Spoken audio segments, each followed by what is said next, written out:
After failing to keep up with their competition like Netflix and Redbox, Blockbuster has filed for bankruptcy and they're shutting their doors for good.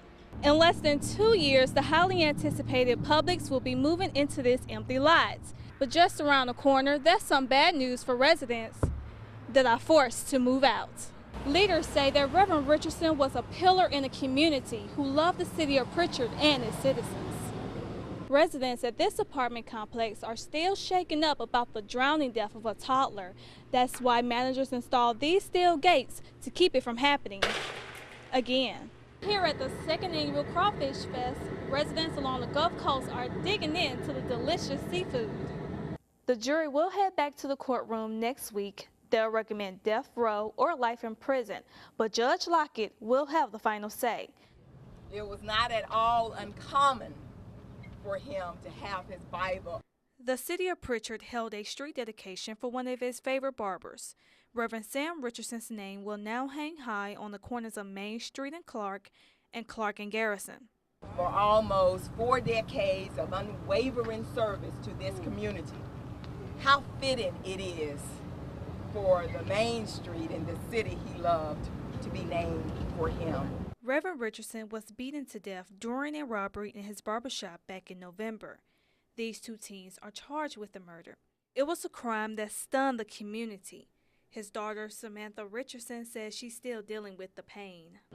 When it happened and they were caught, now I have a peace of mind about it. Still remaining prayerful, but have a peace of mind. Leaders say that Reverend Richardson was a pillar in the community who loved the city of Pritchard and its citizens. This was something that I and the council decided that this is very easy for us to do because we wanted to do something in memory of Reverend Richardson, and this is just something that we're just so proud to be able to do because he meant so much to all of us in this community. Family members say they're feeling the love and is grateful for the support they've received since the murder. And I thank God to have people like y'all finish it. Thank you. Mayor Ron Davis presented special plaques to Richardson's family, reminding them that Reverend Sam Richardson Sr. will never be forgotten. Reporting from Pritchard, Irisha Jones, Fox 10 News. After a week of testimonies, the jury in the Michael Lee murder trial was given the task of finding him guilty of capital murder, or not guilty. After 2 days of deliberations, the jury has come to a decision. Well, we are very pleased with the jury's verdict, and we are now preparing for the penalty phase of the trial. Moments before the verdict was read, Michael Lee turned to look at his family one last time. Today in Judge John Lockett's courtroom, the jury has found Lee guilty of capital murder.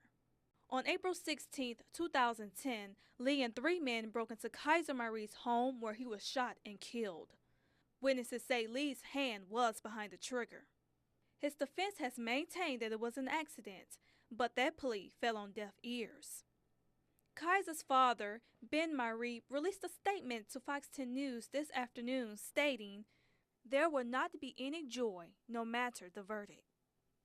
The jury will head back to the courtroom next week. They'll recommend death row or life in prison, but Judge Lockett will have the final say. We'll keep you updated on the new developments in the case as they come.